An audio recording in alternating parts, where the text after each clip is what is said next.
Hola, ¿qué tal amigos? ¿Cómo están? Muy buenas noches. Bienvenidos a una emisión más de Pinceladas Deportivas, el color del mundo del deporte, la emisión ya 29 de este programa que todos los martes y jueves en punto de las 10:30 de la noche se enorgullece de entrar a sus hogares de manera virtual. Estimado Oscar Montes, ¿cómo están? Muy buenas noches y saludo por supuesto también a todo el panel y por supuesto a todos los que nos están siguiendo muy amablemente aquí en Pinceladas Deportivas a través de Facebook Live.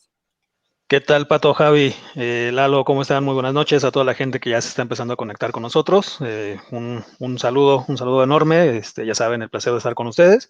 Y pues vamos a empezar a platicar de lo que tenemos para el día de hoy. Ya la última jornada del fútbol, como ya sabemos, los Olímpicos, Fórmula 1. Y pues bueno, vamos a empezar. Así es, mi estimado Javier Guadalajara no andaba muerto ni andaba de parranda, tenía unos compromisos laborales, pero afortunadamente ya se encuentra con nosotros este jueves en la emisión 29. Javier Guadalajara, ¿cómo estás? Muy buenas noches. Oscar, Pato, Lalo, un gusto estar con ustedes. Y el martes me tuve que ausentar por situaciones personales, pero bueno, aquí estamos, como cada martes y jueves. Y sí, hay mucha información interesante lo que va a suceder este fin de semana, y eso y mucho más platicaremos el día de hoy. Eduardo Castañeda, muy buenas noches. Última jornada de el Guardianes 2020 del Campeonato Mexicano de Balompié, en el que, bueno, pues se estarán definiendo ya los lugares, algunos ya definidos, simplemente los últimos lugares para la recalificación, que posteriormente dará pie a los cuartos de final y eventualmente ya de lleno la liguilla del fútbol mexicano. ¿Qué tal? Muy buenas noches, Pato, Oscar, Javier. Un gran saludo para todos y todos los que nos ven a través de Facebook Live. Bien lo dijiste, se nos va el Guardianes 2021, esta mitad de torneo en donde hemos visto cosas muy interesantes, esta pelea muy cerrada entre Cruz Azul y América por llevarse el primer lugar. Además, ya lo estábamos mencionando un poquito antes de entrar al aire, también este infierno del cociente, que ahora no hay descenso, pero es por una multa que, si bien no hay descenso, pues esta multa económica de varios millones de dólares, pues amenaza la permanencia, la existencia de todas las franquicias que están ahí metidas en este último lugar, y que ya estaremos actualizando en vivo, pero parece que ahí que podría ser el San Luis el que le toque, como se dice popularmente, pues bailar con la más fea, ¿no? Una multa y una cantidad que desciende la moral de cualquiera, más allá de que no te vayas a la siguiente división, ¿no? Entonces, pues con esto arrancamos, vámonos ya de lleno, vamos a seguir con todo el olimpismo, vamos a hablar, por supuesto, de toda la actualidad, tendremos varios detalles interesantes en este jueves, programa 29 de Pinceladas Deportivas, pero vamos a arrancar, si les parece bien, con el tema del Guardianes 2021. Javi, parece que se cierra la pelea por un lugar en la recalificación. Es la primera vez en la historia, si no me equivoco, contando por supuesto la anterior, en la que también clasificaban 12 a la siguiente ronda, o la ronda de postemporada, por así llamarlo, de liguilla del fútbol mexicano, en el que el lugar 15 de la tabla general, el lugar 15, que en este caso son los Pumas de la UNAM, pueden todavía aspirar a un título en un campeonato. El lugar 15 de 18 equipos puede aspirar todavía al campeonato en una liga. Cuéntanos esta magia que hay en el fútbol mexicano. El fútbol mexicano es muy curioso, digamos lo curioso, por no decir otras palabras. La gente se ofenda, pero bueno, te da esas cosas tan lindas del fútbol. Pero anteriormente, los partidos se realizaban para que no se especulara con resultados y demás, pero bueno, como aquí manda en el fútbol mexicano las televisoras, el día domingo juegan los Pumas contra el América, y posiblemente haya un 30% de acceso, según Claudia Sheinbaum, posiblemente haya. Ya va a llegar un Pumas posiblemente ya sin posibilidades de calificar, porque depende de muchos otros resultados, no depende de ellos. Pero entre estas cualidades estamos viendo ahorita el partido que va ganando 5-1 Pachuca a San Luis.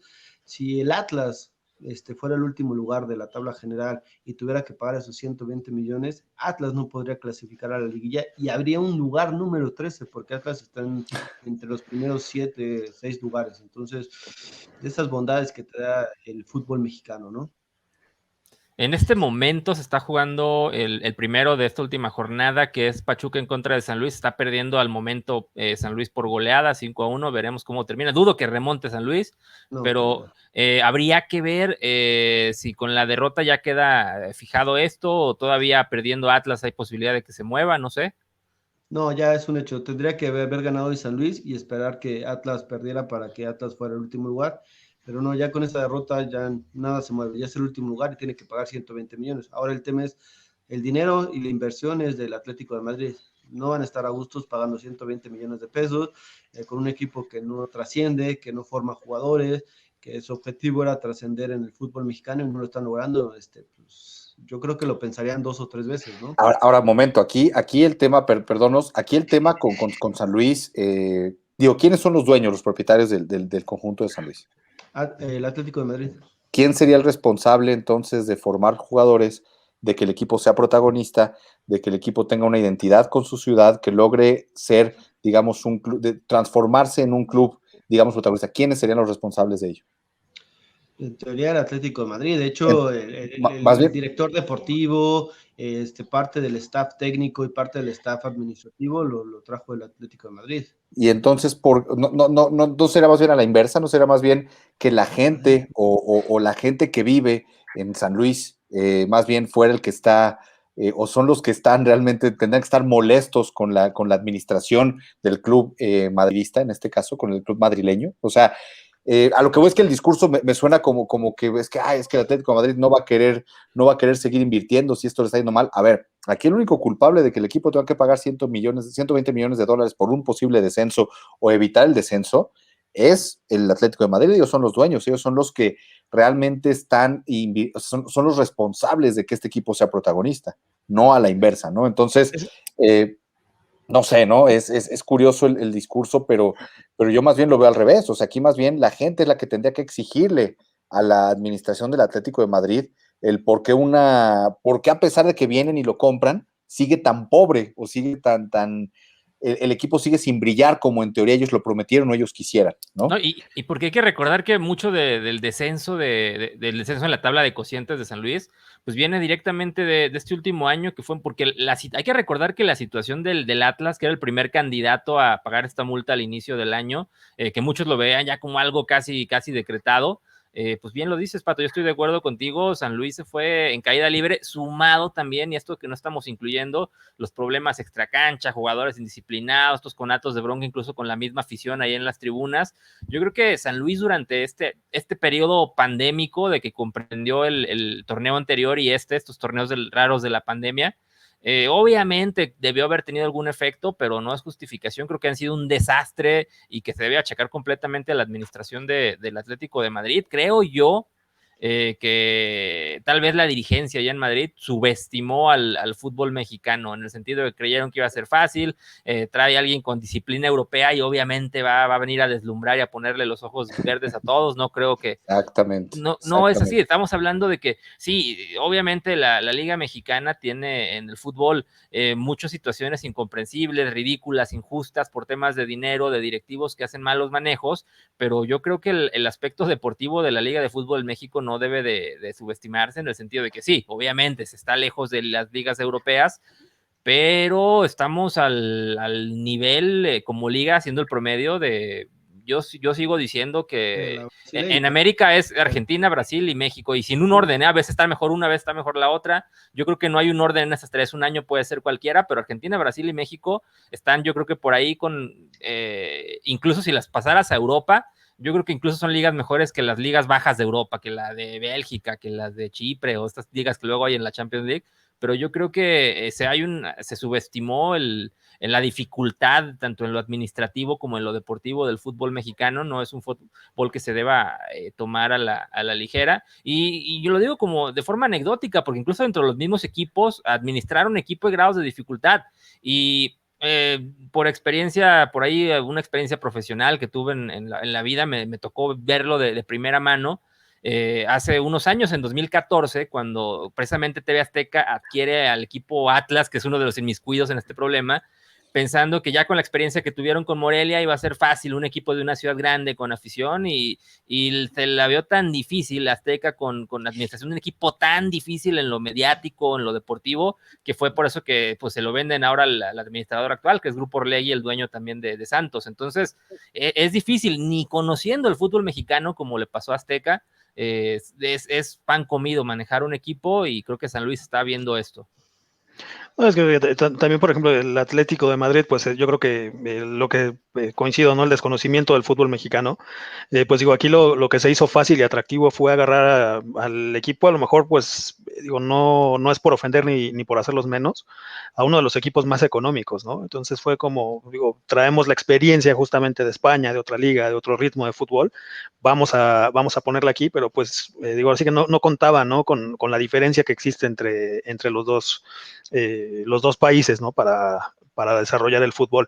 Entonces yo creo que ya aparte, el no querer recuperar tu inversión, pues digo, ya se le hizo un problema al Atlético de Madrid, ¿no? Ya le es más caro tratar de salvar al equipo, ¿no? Que a lo mejor pues encontrar ahí pues ya quien lo quiera, ¿no?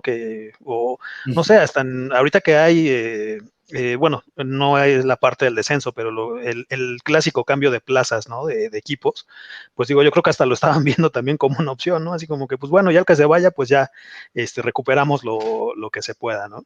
Entonces yo creo que sí, ese desconocimiento, pues fue lo que ahorcó al mismo Atlético de Madrid, ¿no? No, aquí la situación yo veo que es y es lo que pasa en muchos países del mundo. Creen que con tener entrenadores de calidad, una estructura bien cimentada, por así decirlo, no, o sea, un equipo profesional necesita figuras, necesitas invertirle en jugadores que hagan la diferencia. Y el Atlético de Madrid no lo hizo, trajo un par de jugadores, un centro delantero, un portero español, y con eso pensaron que iban a hacer las cosas, y no, tienes que traer figuras. Si simplemente los equipos aquí que tienen figuras en el fútbol mexicano, ya no sé, Monterrey, Tigre, Cruz Azul, América, les cuesta trabajo, ¿por qué? Si no traes figuras más, o sea, es más que lógico. Realmente, No, como bien dicen, lo vieron fácil y pues, le salió el tiro por la culata, porque van a tener que pagar 120 millones de pesos. no, o armar un equipo con mucha humildad también, ¿no? Con mucha, digamos, sí tener cierto conocimiento, empaparte más de lo que representa la idiosincrasia, primero que nada de la ciudad, después del país, después de la liga, porque digo, yo creo que, no sé si alguien le contó al Atlético de Madrid en su momento que San Luis Potosí ha sido uno de los estados y la ciudad de San Luis, la capital, particularmente una de las ciudades más complicadas para consolidar franquicias, no solamente de fútbol, también de béisbol. En su momento los tuneros de San Luis han tenido 5 etapas en San Luis y nunca han logrado consolidar una de más de 4 años. Lo mismo ha pasado con el Atlético San Luis, con los tuneros que también fueron de fútbol, después con el equipo San Luis posterior, que también antes de Sí, que sí, llegara el Atlético de Madrid, que descendió, lo compró Televisa en algún momento incluso. O sea, incluso Televisa fue dueño del San Luis junto con Y no América. pudo ni Televisa con Ni San Luis. Televisa pudo. Entonces, yo creo que ahí lo que pasó es que alguien no le contó los antecedentes al Atlético de Madrid de la ciudad, de la idiosincrasia, de lo complicado por X o Y circunstancia que sea el mantener una franquicia profesional en esta ciudad. Me sorprende porque es una ciudad que conozco bien, que he visto y tiene una infraestructura muy interesante. Es una ciudad grande, es una ciudad económicamente viable para poder tener franquicias no solamente de fútbol, sino de otros deportes.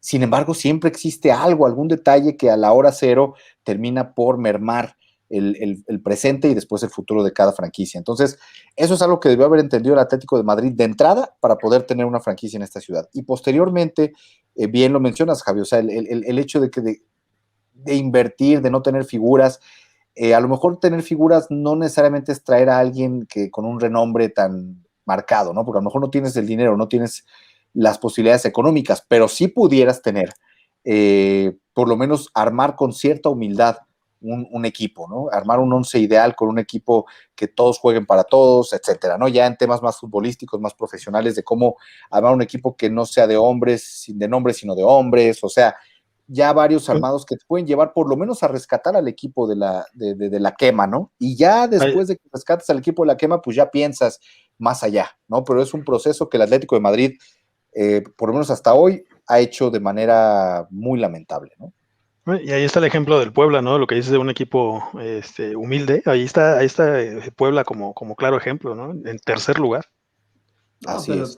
pero ese Puebla ha sabido hacer contratación, lo que en su momento ha hecho Necaxa, en su momento han hecho otros equipos, Santos, hacer contrataciones baratas que se adapten al fútbol e irlos llevando poco a poco y el negocio es irlos vendiendo aquí, irlos generando. Y ahorita el Puebla con un ormeño que no quiso México, ya está a punto de irse con Perú, está dando la diferencia, bien paradito, bien ordenado, un entrenador joven que no le han dado chance a estos entrenadores porque siempre es la misma baraja. Entonces, creo que hicieron bien las cosas Puebla y ahí está el resultado, ¿no? Un tercer Sí, que lugar, es lo que tenía que haber hecho el San Luis, ¿no?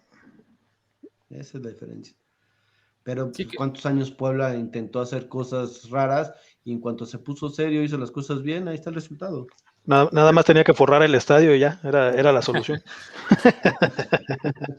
y es justo lo que decía Pato, ¿no? Es el buen trabajo de una gerencia deportiva que sabe hacer bien las cosas, porque es justamente el fútbol es mucho de la conjunción, que haya buen ambiente entre director técnico y jugadores, y sabemos, ha habido millones de casos donde tienes una plantilla muy buena en papel, que tienes buenos jugadores, pero por alguna razón hay choque, hay chispa con el director técnico y el equipo se viene abajo y le tienden la cama y no funciona.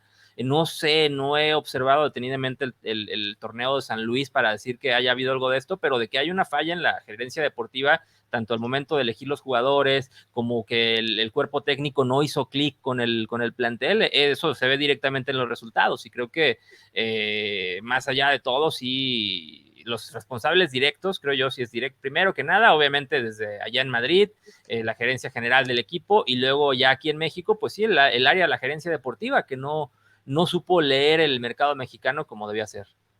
Es que aquí suena, oye, te tengo una ganga, ¿no? Toma, tú agárrala, ya después vemos cómo lo levantamos, ¿no? Parece que sí, que así fue como Y, llegó el San no, Luis, ¿no?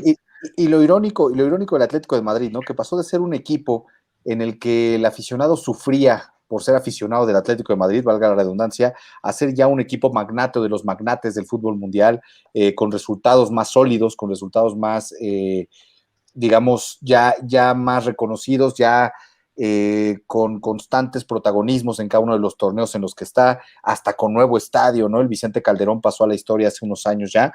Resulta que ahora que se vuelve magnate del fútbol mundial, va y dice, vete a comprar unos equipitos al mundo a ver qué encuentras, ¿no? Y se encuentran con un San Luis que ya se dieron cuenta que no es tan fácil administrar y que, bueno, ojalá el Atlético de Madrid decida mantenerse en el proyecto, ojalá sigan buscando generar, porque es importante esa inversión, le da cierto renombre al fútbol mexicano el saber que un equipo o inversionistas de la talla de los dueños del Atlético de Madrid están también en el fútbol mexicano. Esto evidentemente ayuda a la plusvalía de la liga de alguna manera.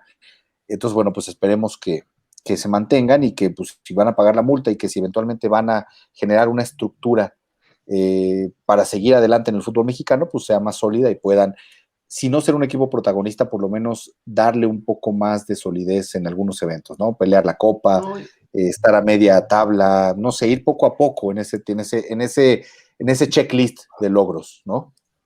no, estos equipos que tienen franquicias, otros equipos en otros países, es para darle fogueo a esos jugadores que tienen proyección, que tienen capacidad, pero bueno, no les puedes dar movimiento en tu equipo porque tienes figuras. Entonces, para eso son este tipo de equipos, pero creo que el Atlético de Madrid no lo terminó de entender, no lo está terminando de entender y pues lo desairó, o sea, lo compró y dijo, bueno, pues ahí háganse ustedes bolas y pues tienes que traer a esos jugadores para que se foguen aquí. Lo que pasó con el Eso sería América, muy o sea, interesante. vino Solari y trajo un español al Fideo, no me acuerdo cómo se llama, ya la América ya lo va a comprar y todo, porque vino a afogarse, se adaptó y pues eso es lo que tenía que ser, pero el Atlético de Madrid creo que se olvidó de ese último paso, ¿no? Hizo buenas cosas, la inversión, el cambio de logotipo, intentó hacer cosas diferentes, pero le faltó el último paso y pues el resultado es que tiene que pagar un dineral y pues bueno, gracias a Dios no hay descenso porque si no tendrían un equipo que le costó unos 80, 90 millones, le hubiera valido 10, 12 millones, hubiera bajado muchísimo el valor de su inversión. Al contrario, qué mal que ya no hay descenso, para que realmente la consecuencia fuera grave, para que realmente supieran que el hecho de no poder lograrlo, o sea, porque yo puedo entender que esto se hizo para proteger a lo mejor equipos que se han invertido bien, pero que las circunstancias no les dan los resultados y gente que a lo mejor no lo hace sentido, pero realmente al no haber una consecuencia de descenso en donde tu franquicia baja, como dices, hasta más de un 60 o 70% en su precio total final, eh, pues al revés, no le das, ahorita Atlético de Madrid podría decir fácilmente, pues mañana me voy ya no quiero saber nada del fútbol mexicano, no me salió el negocio, y pueden vender la franquicia a lo mismo que la compraron.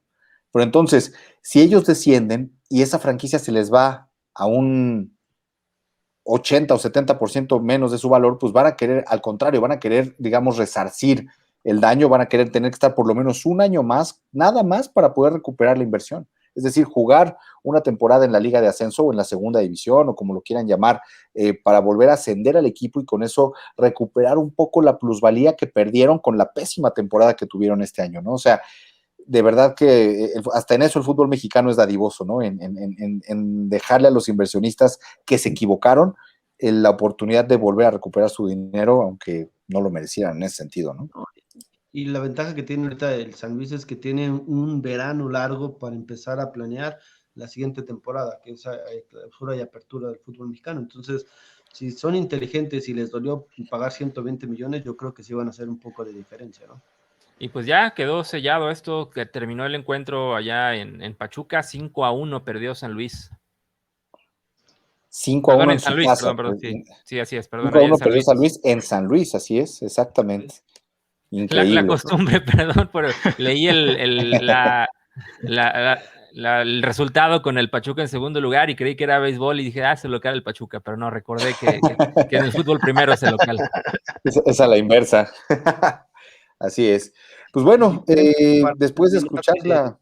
De terminar del fútbol, pues, estamos los demás partidos, ¿no? A ver cuál Justo eso te iba a comentar, ya después de irnos con la triste historia del San Luis y de lo que pueda llegar a ser al finalizar esta temporada, pues vámonos ahora con los que todavía tienen ciertas esperanzas, ¿no? Para estar en la siguiente ronda. Obviamente, el América y el Cruz Azul y América en ese orden, mejor dicho, ya no solo están clasificados, sino que además ya aseguraron el 1 y 2 en la tabla general. Un ganar para ambos, porque tanto Cruz Azul como América juegan en el mismo estadio, como locales y como visitantes. No tienen posibilidad de enfrentarse en la liguilla si no es en la final, y en la final ya no cuenta quién es el 1 o el 2 para el tema de goles de visitante o para el tema de empates globales. Entonces, Cruz Azul y América es como si estuvieran empatados en el primer lugar, si lo vemos de esa manera, en cuanto a las condiciones operativas que tendrán rumbo a la liguilla. Entonces, Cruz Azul y América están ya en esa condición. El sorpresivo Puebla, que todavía pudiera caerse al cuarto o quinto lugar, de cualquier manera que se mantengan hoy día en un tercer sitio peleando ser o recibir en casa para arrancar la liguilla, pues es algo que de verdad se debe reconocer. Y Santos, Laguna, León y Toluca.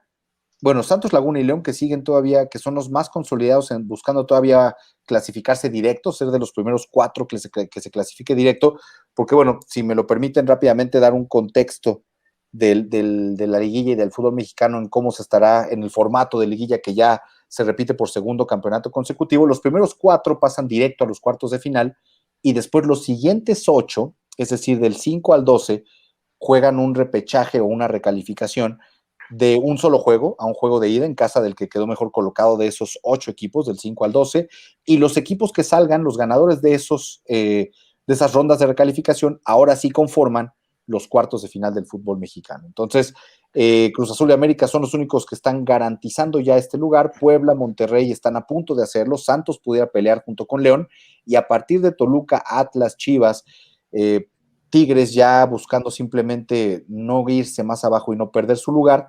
Y bueno, pues Pumas, el otro grande, por así decirlo, de los que están en el lugar 15, pudiera todavía meterse a esta ronda. Y lo que ya mencionabas, Javi, todavía con más esperanza un equipo como Pumas. ¿Por qué? Por el tema del posible descenso del Atlas, ¿no?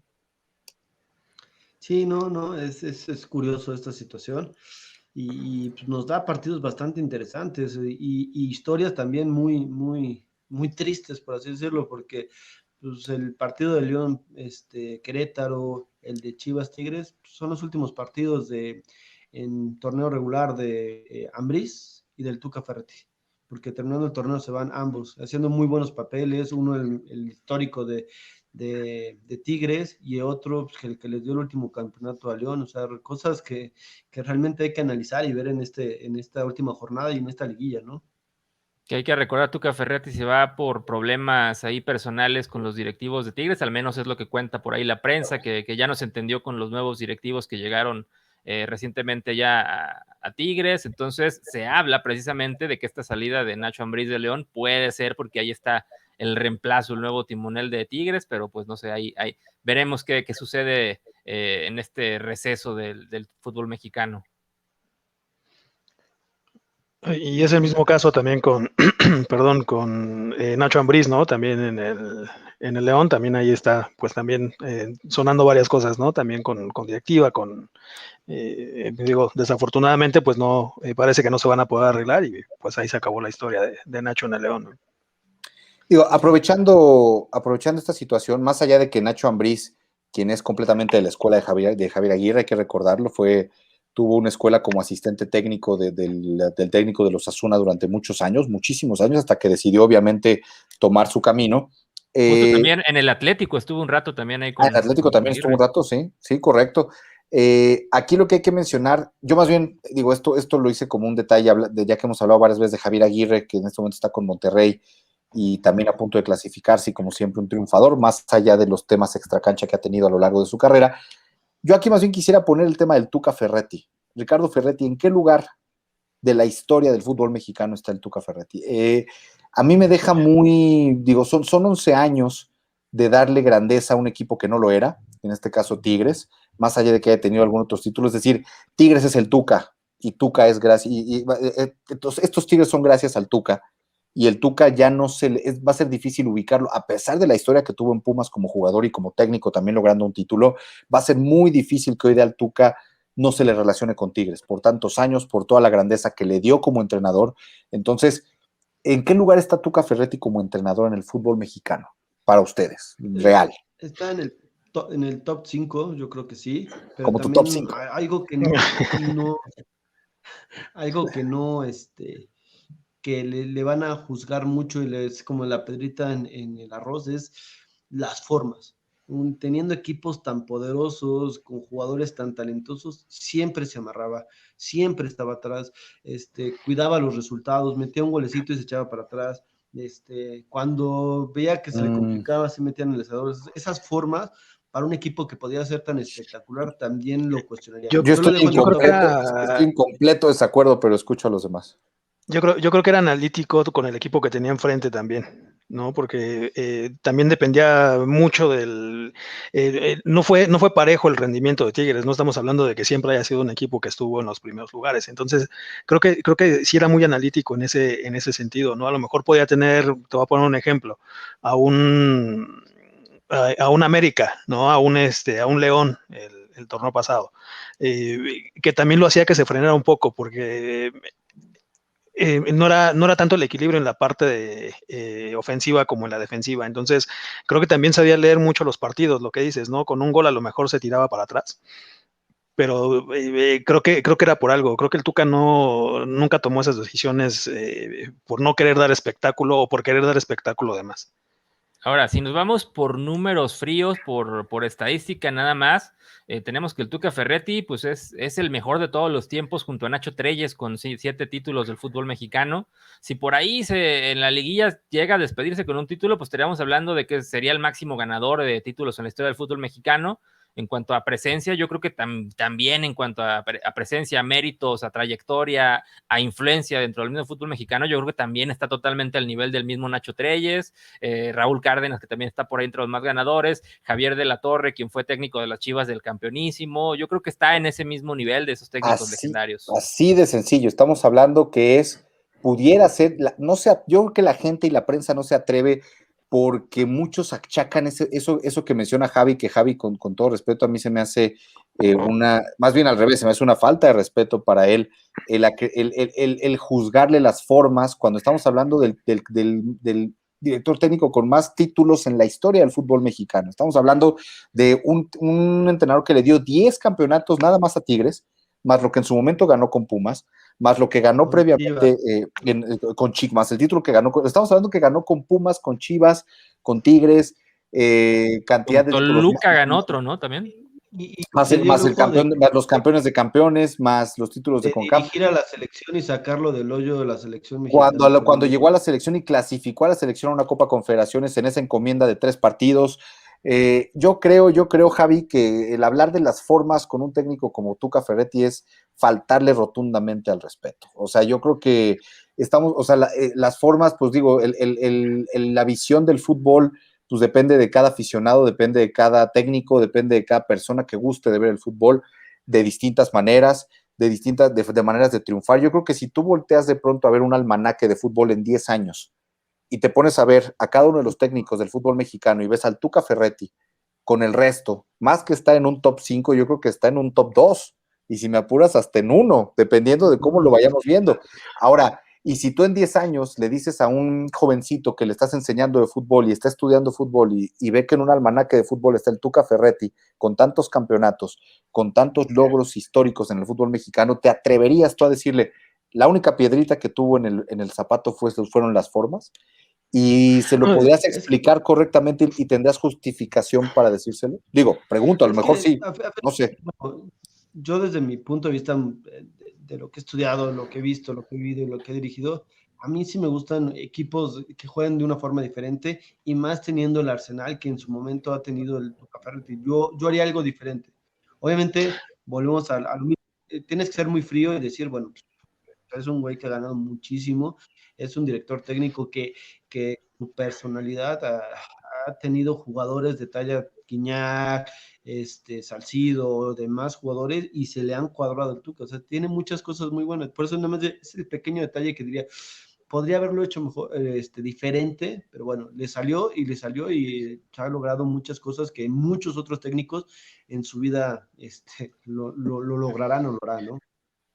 Pero desafortunadamente el fútbol mexicano no da para hacer un fútbol espectáculo, ¿no? Eso es otro tipo de fútbol. Y aquí lo que decías de las formas, yo creo que las cuestionables aquí son las de Tigres, ¿no? Las de esta directiva, Ah, ¿no? sí, Que claro. cuántos días antes es como que, ok, o sea, ha sido uno de los el mejor técnico que ha tenido Tigres, ¿no? Y desde días antes te voy a avisar que voy a cortar esta historia porque ya voy a empezar, me voy a dar tiempo para ver a quién me puedo traer. Creo que eso fue, digo, eso sí fue una falta de respeto para el Tuca. Yo quiero hacer una acotación y lo voy a decir porque aquí en México no se maneja así. Por ejemplo, Alemania, Joachim Löw dijo que terminando la Eurocopa se va a ir. El técnico del Bayern dijo que se va a ir porque va a agarrar el puesto de Joachim Löw. El técnico del Leipzig dijo que se iba a ir porque iba a agarrar el puesto del entrenador del Bayern. O sea, en Europa ya se da mucho esta situación de terminando los torneos, ya se van a dar, van a contratar y todo eso. Aquí en México no estamos acostumbrados a eso, por eso nos salta. Que Pero la tendría que diferencia es irse el que Tuca. aquí fue me voy porque ya no me quieren. No me Sí, me voy queda porque clarísimo. tengo otra cosa que hacer. Aquí Sí, él dijo, pues fue yo un me tema puedo personal. ir con lo que ya Fue un gané, tema me personal. puedo ir a dirigir Sí, niños sin cobrar, ¿no? Culebrón quiso Es muy quitarle. diferente también Quiere. cómo se hizo. Se acabó.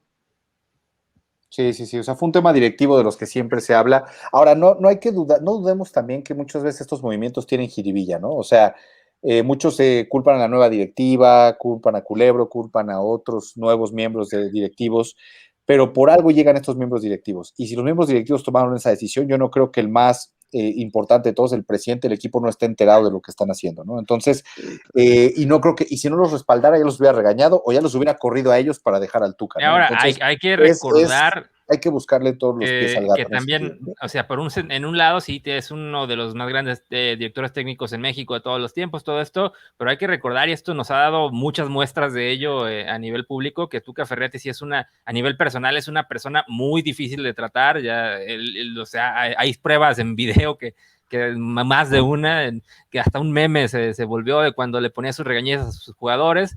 Entonces, ¿quién sabe si esto tiene que ver, que se haya puesto en un nivel en donde la directiva dijo, bueno, se puso muy necio, a lo mejor el señor con alguna cláusula, con algún arreglo que no parece ser una persona que dé a su brazo torcer ni ceder en lo más mínimo, entonces tal vez la directiva dijo, tengo un límite para ceder a lo que me pides, pero pues si no lo hace de buena manera también, aquí jugando un poco al abogado del diablo, ¿no? Y el Tuca yo creo que ya no tiene nada que probar, yo creo que él podría decir, yo aquí me retiro, me dedico a mi familia o a mis Ferraris o a las cosas que le gustan al Tuca Ferretti, pero en caso de que él decida seguir dirigiendo, se abre una ventana enorme de oportunidad en la ciudad de Guadalajara, ya que está cantada la salida de Víctor Manuel Bucetich, ¿no?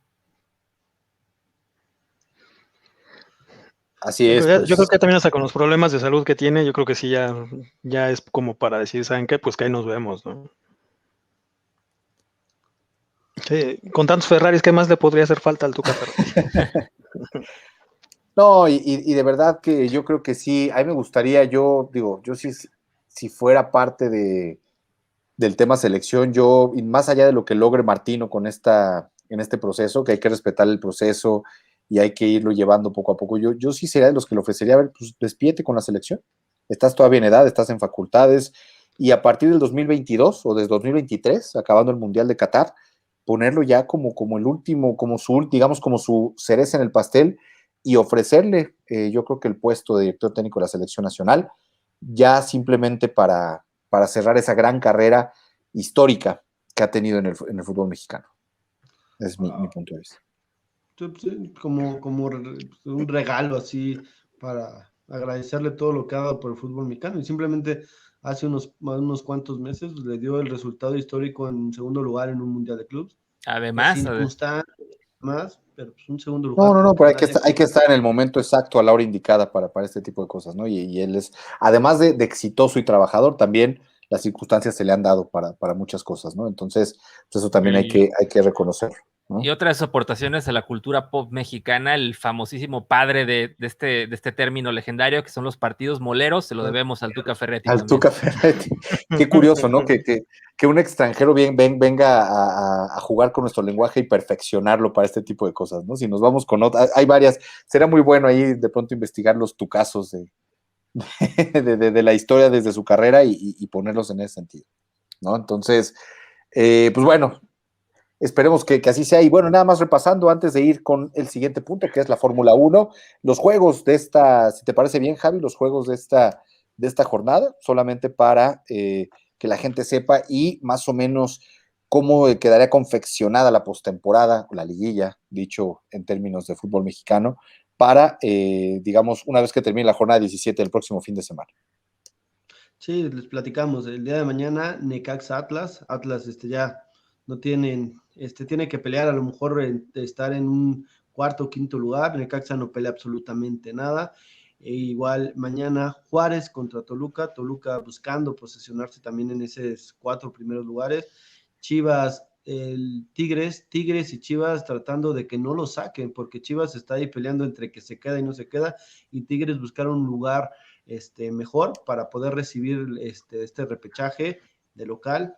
León contra Querétaro ya no pelea absolutamente nada. Bueno, está ahí entre que sí y entre que no, y León pues tratar de defender el título que acaba de conseguir. Recordemos que tanto Monterrey como América, como Cruz Azul, están peleando la Conca Champions, entonces son equipos que sí se van a meter al 100, pero pues van a dejar algunos jugadores porque no les fue tan bien ni a Monterrey ni al América en este partido de ida, entonces va a estar interesante. Monterrey va contra Mazatlán está ahí como entre que sí, entre que no. Monterrey tiene que demostrar porque trajo un director técnico que cobra bastante caro y tiene que llegar mínimo a la semifinal o a la final. Santos, Puebla es un muy buen partido, y el día domingo no va a ser a las 12 del día, curiosamente, porque pues la televisión pues es la que paga. América, Pumas, y posiblemente, como les comentaba, puede haber gente en el estadio, en el Olímpico de Seúl. Y a Pumas normalmente en los partidos nocturnos les va bastante bien. Ahí, rápido, sobre este juego, nada más para cerrar, a mí me parece, no sé, de su mejor opinión, si es que hay público, me parece un error que sea con este juego por los antecedentes que tienen los Pumas América de violencia en las tribunas, por el roce que va a haber y tener un montón de personas que han estado enclaustradas durante meses otra vez en un Pumas América, me parece que es un partido poco afortunado para reabrir. Va a haber todo menos sana distancia, ¿no? Ahí en ese juego, sobre todo si a Pumas le cuesta la calificación, ¿no? Porque el América dentro de todo pues ya está clasificado, ya no tiene ningún inconveniente, pero Pumas pudiera estar peleando un lugar en la liguilla, ¿no? O en este caso en la recalificación, entonces ahí sí pudiera tornarse grave la situación. No, y recordar que la semana pasada que se abrieron varios estadios, hubo problemas con una aficionada de Pumas, hubo problemas afuera de 2 estadios, entonces, afuera del estadio de Tigres también, entonces, así como que abrirlos de buena forma, tendrían que haber mucha seguridad, porque es uno de los partidos más peligrosos, porque las barras de Pumas de América se odian a morir. Sería capacidad al 60%, ¿no? 30% de aficionados y 30% de seguridad pública para poderlos controlar, porque sí, como dice Lalo, o sea, venimos del estrés y vamos a meter a estos dos juntos, pues está. No, y fue muy claro, y lo vimos en varios lugares, lo vimos en su momento en Mazatlán, en las playas de Mazatlán, lo vimos en su momento en el estadio de San Luis, o sea, en el San Luis, cuando regresó, o sea, regresa el San Luis para violentar en las tribunas nada más, o sea, ni siquiera en temas de resultados, lejos de ayudarles el que regresaran o sentir a los aficionados en su casa, por el contrario, parece que les hubiera afectado para tomar peores actitudes tanto dentro como fuera del terreno de juego. Y ahora retomas esto con un Pumas América en la Ciudad de México, ¿no? Esperemos estar equivocados, esperemos que nos callen la boca rotundamente, tanto los dos equipos como la organización y como todas las autoridades que decidieron esto. Ojalá, de verdad, lo digo de todo corazón, ojalá nos callen la boca, porque esto querrá decir que fue un éxito el regreso a los estadios de fútbol y deportivos en general en la Ciudad de México, pero sí, está compleja la cosa, sí. Está para apostar qué va a pasar. Está para poner los momios de las posibilidades, ¿no? Abajo. ¿En qué minuto cae el primer golpe y la primera botella a la cancha, ¿no? Esperemos que no, esperemos de verdad que no. Así que pues bueno, pues va a estar interesante, no se lo pierdan este fin de semana, última jornada del Guardianes 2021, buscando ya consolidar o fijar los juegos primero de reclasificación para posteriormente dar paso a los cuartos de final, y de ahí, bueno, pues nos seguimos con la liguilla hasta el campeonato de este inusual, como todos los eventos deportivos, Guardianes 2021. Vámonos ahora rápidamente con la Fórmula 1, una que también nos ha tenido bastante expectantes, más de lo normal, debido evidentemente a la presencia de Sergio Checo Pérez con el equipo de Red Bull Racing. Y pues bueno, este fin de semana esperemos que el piloto mexicano pueda ya ir consolidando poco a poco sus facultades, su motor, su unidad en general, a poder conseguir un podio en esta nueva etapa de su carrera. Pues sí, ya Pues sí, mañana a partir de las 5:30 de la mañana ya empiezan la primera sesión, a las 9 de la mañana la segunda, el sábado a las 6 de la mañana tenemos la tercera, y el domingo ya lo que es la carrera del Gran Premio de Portugal, una de las pistas, creo yo, un poco más complicadas, que se conoce como montaña rusa, ¿no? Con curvas ciegas, subidas, bajadas. Yo creo que va a ser un reto no solamente para Checo Pérez, sino para todos los pilotos, ¿no?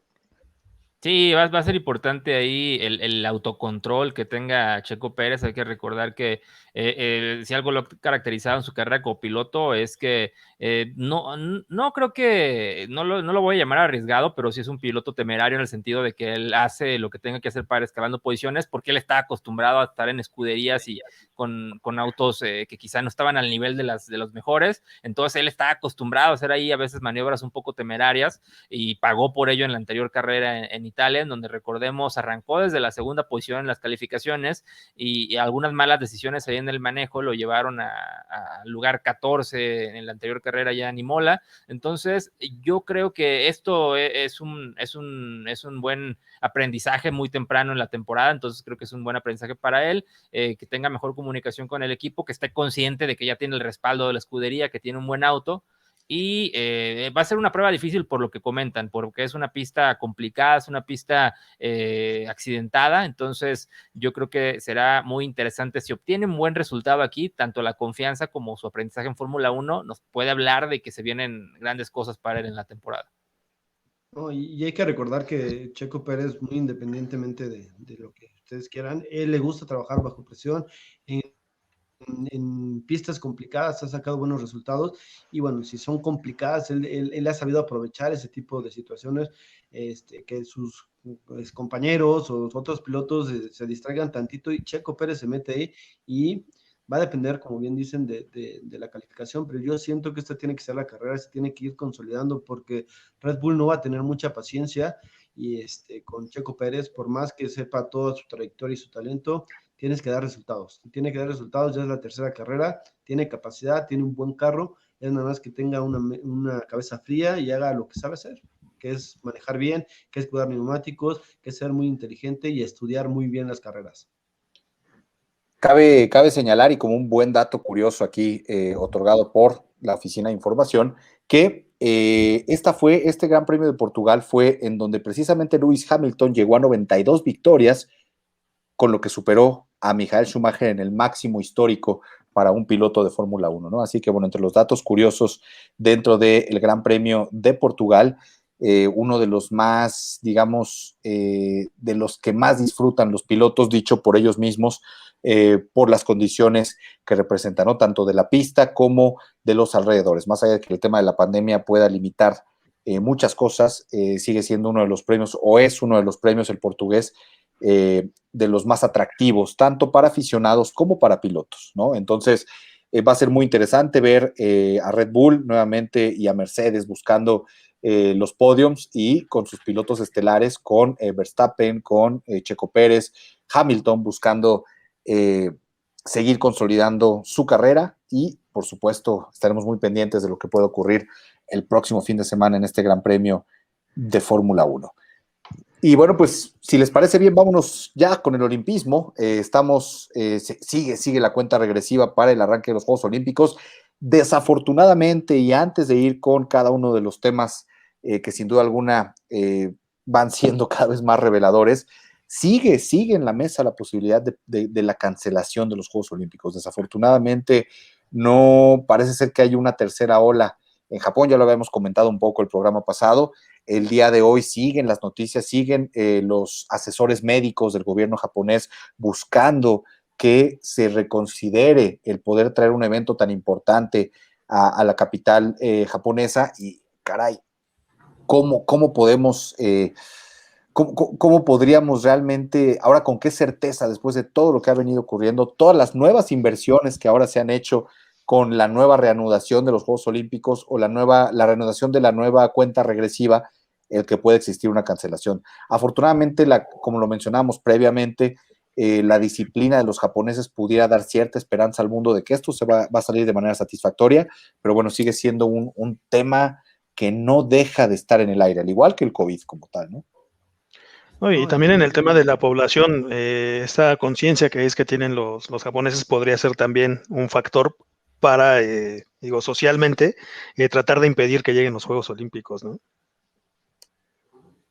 Sobre todo por el temor en el continente asiático, en donde ya lo hemos también mencionado en otros programas, han sufrido ya de otros episodios de enfermedades, de virus respiratorios muy graves, la fiebre aviar que hubo hace ya varios años y otros episodios, que es un continente donde se toman bastante en serio esto, y es por esto que también toda esta zona China, Japón, Corea, Taiwán fue de las primeras en controlar la primera oleada de este virus, precisamente a principios del año 2020, donde ellos estuvieron prácticamente el 2020 en relativa calma, o sea, obviamente con todo el estado de precaución, pero en 2020 ellos lo pasaron mucho más relajado que el resto del mundo, precisamente porque en Asia inició desde finales de 2019 todo este tema del COVID. Entonces, sí, esta última y nueva oleada, precisamente porque ya se registran algunas mutaciones en las cepas del virus, sí, pues tiene con el máximo cuidado todos, y yo creo que al final del día, con todo lo triste que puede ser una posible cancelación, sí debe tomarse la decisión más sabia en cuestión de salud. Si en algún punto se ve que hay un riesgo más allá de lo que se necesita, yo creo que sí deben suspenderse, por trágico que sea esto para el deporte mundial. No, y escuchamos cada semana, cada 15 días que se cancelan, hasta que estemos en el mero día nos vamos a enterar qué está pasando, porque días antes pueden cancelarlos, porque realmente la situación mundial, por más que hayan vacunado a gran parte de algunos países y demás, sigue creciendo esta situación, y hay países y hay continentes que no han podido controlarlo. No sé si el continente americano nos vale gorro, porque pues México, Estados Unidos, Sudamérica siguen teniendo actividad y muchos tipos de eventos, y más infectados, más gente muriendo que en Asia, que en Europa, y nos vale, creo. Y allá, como dice, tienen la conciencia de que pues, ha habido otro tipo de situaciones y pues la han padecido, ¿no? Pero sí es de preocuparse. Los parámetros son diferentes, digamos, ¿no? Los parámetros oficializar una emergencia sanitaria en aquellos lugares, y acá es completamente diferente, ¿no? Y con mucha distancia, ¿no? Y en el tema de las vacunas, pues está toda esta situación en donde Estados Unidos ha podido avanzar tanto en la vacunación, pues porque tiene a su disposición los recursos económicos y el acaparamiento de los laboratorios, y es por esto que ha habido menos flujo de vacunas a otros países con menos posibilidades económicas, porque Estados Unidos pues obviamente le urge reactivar su economía. Entonces, pues también esto, el costo de que Estados Unidos esté reactivado es que otros países tengan menos del 10% de vacunación. Entonces, pues ahí hay que considerar todo esto de que pues mucha gente está pagando el hecho de que Estados Unidos esté bien. Así es, pues bueno, uno de los temas más importantes, obviamente, que tienen que ver con la realización o no de los Juegos Olímpicos, que ya de por sí fueron pospuestos un año. Pero bueno, mientras la bandera verde sigue en camino rumbo a los Juegos Olímpicos, seguiremos hablando de ello. Y una de esas partes principales es el boxeo. Finalmente el Comité Olímpico Mexicano, junto con la Federación Mexicana de Boxeo, ya le pusieron fin a los rumores sobre un posible ranking. Habíamos platicado que hubiera sido una alternativa muy interesante el que se rankearan a las federaciones y se evitara a toda costa juntar a los atletas lo más posible, o juntarlos en un país remoto, esto para evitar los contagios, ¿no? Pues bueno, parecía que una de las federaciones mundiales que había tomado la decisión correcta en este sentido era la de boxeo, pero salió este día el Comité Olímpico Mexicano junto con la Federación Mexicana de Boxeo, a quitar o a callar estos rumores y a decir que va a haber un proceso de clasificación rumbo a Tokio 2020. No sé cómo lo vean, yo creo que pues ni bien ni mal, simplemente se esperaba que pudiera caer un poco el tema del que la pandemia pudo haber mermado el tema de evitar los campeonatos. No obstante, pues bueno, tiene un poco de sentido si vemos que por más que existan los rankings, también la justicia deportiva en cuanto a la competencia para llegar a unos Juegos Olímpicos también es importante, ¿no? Es que te vas hacia los dos sentidos, ¿no? Si es por el ranking, pues digo, también pasó mucho tiempo desde que hubo combates, desde que hubo peleas para poder seguir con este proceso. También hay boxeadores, y te vas hacia el otro lado, que con una pelea para empezar, continuar con la clasificación, para ya obtener boletos, pues digo, tampoco la preparación pudo haber sido la misma para los dos. Entonces, pues digo, ninguna opción es buena, ninguna opción es mala, ¿no? Pero digo, el riesgo es ese, ¿no? El volver a juntar a los deportistas antes de la justa. Pero pues bueno, no creo que no hay cómo juzgar si hubiera sido por ranking o realizando estos torneos nuevamente, ¿no? Así es. Sí, es importante que nos dejen claro este tipo de situaciones, porque bueno, se rumoraban, lo que nos platicaban o lo que leíamos, les comentábamos, pero bueno, ya nos callaron, nos dijeron qué es lo que va a pasar, y ahora esperar dónde se van a hacer este tipo de eventos para poder sacar a los boxeadores que van a clasificar a los Juegos Olímpicos, ¿no? Ojalá sea cercano y les dé tiempo de prepararse, porque bueno, si es muy pegado a los Juegos Olímpicos, pues bueno, complica muchos aspectos, ¿no? Pero bueno, ya la federación decidirá qué es lo que va a pasar con ellos, y ojalá sea lo mejor para todos y no haya gente infectada por este tipo de torneos. Así es. Pues bueno, esto en la parte del boxeo, y en la parte de clavados, en donde por el contrario ya Paola Espinosa, la máxima representante femenina de los clavados en la historia de nuestro país, quien sufrió COVID-19, estará compitiendo en la Copa del Mundo de la especialidad rumbo a los Juegos de Tokio 2020, y estará, además de obviamente en las pruebas individuales, estará en el trampolín de 3 metros junto con Melanie Hernández. Es interesante ver cómo Paola Espinosa, que es la máxima representante indiscutiblemente de los clavados en la historia de nuestro país, contemporánea, es decir, como hemos hablado de otros deportistas, tenemos la fortuna de verla competir y de verla conseguir todo lo que ha obtenido en cuanto a títulos y en cuanto a logros mundiales, olímpicos. Vemos cómo siempre existe una nueva camada con ella, ¿no? Me llama la atención que en los últimos 3 ciclos olímpicos ha tenido 3 diferentes compañeras de fórmula, 3 diferentes parejas en cuanto a los trampolines, en cuanto a los clavados sincronizados, ¿no? Ya sea trampolín o plataforma.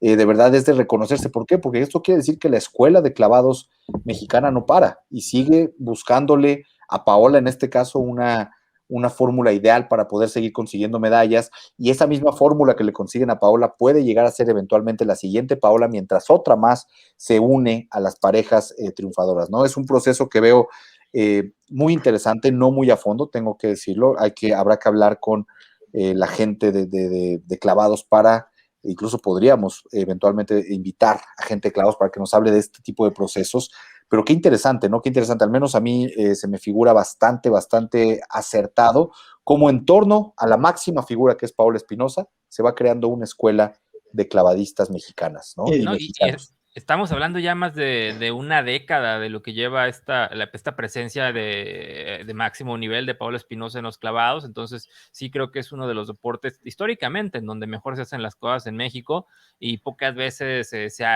podemos hablar en México de procesos largos en cualquier deporte que se respeten, o dinastías largas de algún deportista en una disciplina, y pues creo que sí hay que destacar este dominio de Paola Espinosa, y como bien lo dices, cómo ha sido mentora de otros nuevos valores que han llevado en alto este deporte en México.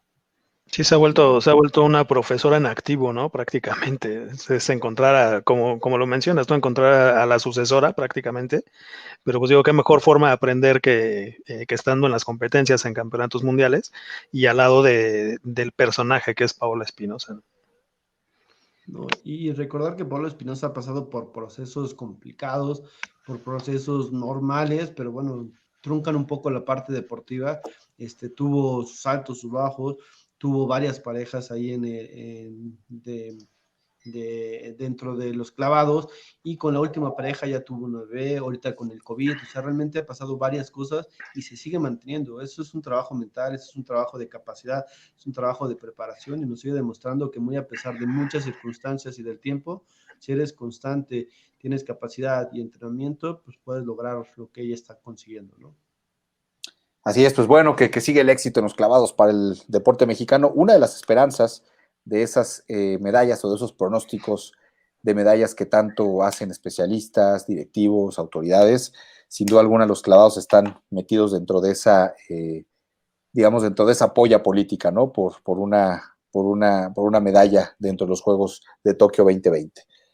Los que no están metidos en esa parte o en esa, digamos, en ese abanico de posibilidades de presea, pero que sin duda alguna también se vuelve emocionante verlos, y por supuesto verlos competir por lo menos en los primeros sprints, es el maratón. Y bueno, pues fue presentado el equipo nacional que estará en los próximos Juegos Olímpicos, encabezados por Andrea Ramírez, evidentemente, Úrsula Sánchez, Daniela Torres, Jesús Esparza, Joel Pacheco, el veterano, y José Luis Santana. Todos ellos lograron ya en los diferentes maratones a nivel mundial las marcas que exige la Federación Internacional de Atletismo para poder llegar a los Juegos Olímpicos en la disciplina del maratón. Pues 6 atletas mexicanos tendremos en la prueba reina del olimpismo, que es el maratón. Me parece una buena cifra, y que si bien, como lo mencionas, el maratón es una prueba que históricamente ha sido dominada por el continente africano, pues es bueno tener esta representación entre los mejores del mundo. Cualquiera que esté en el maratón olímpico es precisamente, como bien lo mencionan, porque da una marca y está dentro de los mejores competidores de esta disciplina. Sí, o sea, bien menciona Lalo, bien menciona Pato, no, México no es un candidato natural, pero bueno, estar en este tipo de competencias que son exigentes, que son demandantes, que son muy emocionantes, porque luego los cierres son de último minuto, así, en el último instante le dan la vuelta, o una distracción, o una lesión. Pues, ojalá tengan muy buen papel estos 6 maratonistas, y bueno, hagan lo mejor de lo mejor, porque se lo ganaron pues, con las marcas, y les vaya muy bien, ¿no? Atención ya la posibilidad de estar ahí, ¿no? La parte del entrenamiento, el dar la marca, ¿no? El mínimo que se requiere en tiempo en cualquier competencia a la que hayan asistido, pues, creo que ya es bastante, ¿no? Y sí, desafortunadamente, pues no es el común el maratón, ¿no? Para el medallero, como no lo son muchos deportes para México, pero pues bueno, Sí. esa cantidad de representantes, pues digo, es bastante digna, ¿no? Definitivamente. Y pues bueno, seguimos con las notas olímpicas, que este día han sido bastantes para englobar, y una de ellas es también el plan de vacunación que tiene el Comité Olímpico Internacional, en este caso el comité organizador también de los Juegos Olímpicos de Tokio 2020. Bueno, primero que nada, están buscando realizar pruebas COVID o exámenes de COVID, PCR, a todos los deportistas que participan en los Juegos Olímpicos de Tokio, esto más allá del tema de la vacunación. Además, se está buscando que cada país vacune a cada uno de sus atletas antes de llegar a suelo olímpico. Es decir, que ya todos estén certificados de que recibieron la vacuna de cualquier tipo, de cualquier parte del mundo, pero evidentemente ya vacunados. Ahora, como bien sabemos y como se habla mucho del tema de la vacuna en cuanto a que la vacuna no elimina la enfermedad de tu cuerpo, simplemente hace que esta no sea mortífera una vez que te llega. Esa es digamos que lo que busca la vacuna per se. Por lo tanto, las pruebas COVID, por lo tanto, la sana distancia y todas las medidas que pueda haber sanitarias en torno a los Juegos Olímpicos pudieran no ser exageradas, al contrario. Precisamente a veces, como ya hay tanta gente vacunada, puede volverse más complicado detectar una posible fuente de contagio. Por lo tanto, las medidas son adecuadas y deben seguirse a rajatabla, pero yéndonos a la parte que ya conversamos hace un momento, para no volver a redondear con lo negativo en ese sentido, pues una nueva ola pudiera cancelar la justa olímpica, ¿no? Sí, yo creo que el momento clave precisamente es el próximo mes de mayo, el avance de esta tercera ola y sus consecuencias. Yo creo que si se libra bien el mes de mayo y empieza con buenas cifras junio, todo podrá, yo creo que mantenerse como está planeado, y este es el mes clave, el próximo mes de mayo, que inicia ya en 2 días. No, y una de las situaciones que podría pasar, y por eso este plan de vacunaciones que quieren hacer pruebas casi diario a los atletas, es que imagínense una situación muy extrema que dentro de la Villa Olímpica se empezara a hacer un contagiadero muy independientemente, como dicen, de que ya estén vacunados, sería algo complicado y complicaría el desempeño y la logística del juego, ¿no? ¿No? ¿Y en dónde quedaría tanto el Comité Olímpico Internacional, el comité organizador? Sería también pues una imagen muy, muy mala la que quedaría, ¿no? Sabemos que hasta por el país organizador económicamente, pues se tienen que llevar a cabo, ¿no? Pero si llegara a haber un brote en ese momento, pues sería bastante, bastante perjudicial también, ¿no? Obviamente, evidentemente para la salud de los competidores, pero también para la imagen de los comités. Recuperarse estaría, yo creo que bastante, bastante difícil, ¿no? Prácticamente imposible, ¿no? Entonces, pues bueno, esperemos que puedan realizarse y que esto no sea simplemente el inicio de una pésima noticia en el tema del olimpismo este año en Tokio 2020. Así que bueno, pues esperemos que ocurra, y es quien también espera que ocurra a pesar de que se le está complicando la preparación de una manera, el tema de la pandemia sabemos que ha complicado todo, pero lo que le está sucediendo a la gimnasta mexicana, Alexa Moreno, es de verdad de destacarse. No hay un solo campeonato, no hay un solo torneo en el que la gimnasta nacional haya podido apuntarse para seguir su preparación rumbo a los Juegos Olímpicos de Tokio 2020. Es increíble cómo no, vaya, lo que hablamos de del cierre de campeonatos, el cierre de preolímpicos, y ahora con una Alexa Moreno ya clasificada, con un rol de gimnasia ya establecido en los Juegos Olímpicos. Aún así, a Alexa Moreno le está costando trabajo encontrar dónde prepararse más allá de su hogar, más allá de los centros de alto rendimiento de los que puede utilizar en el país.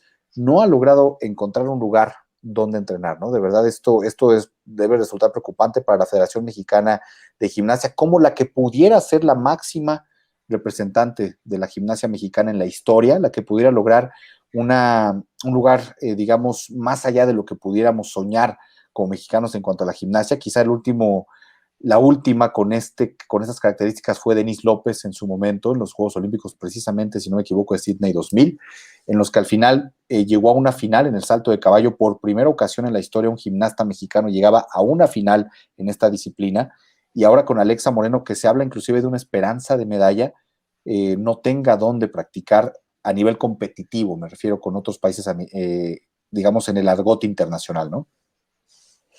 Sí, el fogueo que debe tener cualquier deportista, ¿no? Perdón, Javi. No, adelante. No, y recordar que Estados Unidos, Rusia y todos esos países de Europa que son potencias mundiales tienen selectivos internos, entonces son de alto rendimiento porque, pues bueno, ya Estados Unidos, Rusia, Ucrania, todos esos, Bielorrusia ya tienen el boleto, entonces están compitiendo para conseguir ser esa número uno, número dos, número tres del país. Entonces, sí son competencias internas de muy alta intensidad, de muy buen nivel, pues ahí ellas se pueden preparar, pero pues Alexa Moreno, ¿con quién compite? O sea, realmente la gimnasia aquí en México, pues sí hay pues, los torneos X o Y, pero no al nivel de los selectivos que tienen otros países. Entonces realmente sí va a llegar a lo mejor con alguna desventaja en comparación de otras atletas. Sí, es lo que ya mencionábamos antes, esta incógnita de la falta de preparación, cómo afectará. Esperemos que sea lo menos posible, pero de que es una noticia muy negativa, yo creo que lo es para el caso de Alexa. Y que, bueno, si bien esto será una desventaja para ella, pues aquí lo mejor para la delegación mexicana será esperar que también esta falta de competencias lo sea para sus contrincantes. Sí, claro, Sí, esto hay que decirlo. Sí, sí, o sea, yo creo que es una, no creo que sea, yo creo que también es no solo con ella, ¿no? Si, no es que no quiera ir o no es que no existan los recursos para que vaya, sino que no hay dónde hacerlo, ¿no? Aquí, bueno, digo, evidentemente sí hace falta foguearse con otros deportistas, pero pues digo, también la constancia y el estar compitiendo contra ella misma, pues digo, creo que también le puede servir bastante, ¿no? Y porque es el general, ¿no? Al final de cuentas sí hay otras competencias internas, ¿no? En otros países. Aquí, pues sí, ¿con quién la pones a competir? Digo, no es por demeritar a ninguna gimnasta, ni mucho menos, pero es la que tiene mayor esperanza. Entonces, pues aquí sí, no le queda más que yo lo vería así, ¿no? O sea, como mentalizarte a que pues voy conmigo misma y digo, lo que estoy haciendo ahorita, pues lo tengo que y repetir y tal vez le podría servir más, ¿no? Porque, pues digo, puedes tener una competencia tú contigo mismo, pues todos los días, ¿no? Entonces, pues digo, a lo mejor sí hace falta la adrenalina y la competencia con otros países, pero pues, digo, pues, todos le hemos tenido que buscar la forma a todo y pues creo que es exactamente lo mismo, ¿no? Así es. Pues bueno, vamos a ver qué ocurre con Alexa Moreno. Mucho éxito a ella y a todos los atletas mexicanos rumbo a Tokio 2020. Y como lo hemos venido haciendo durante cada programa previo a la justa olímpica, que evidentemente es un año excepcional en muchos aspectos, uno de ellos será precisamente el recorrido que tuvo de su fecha original al actual Tokio 2020, que se sigue llamando así a pesar de que es el 2021.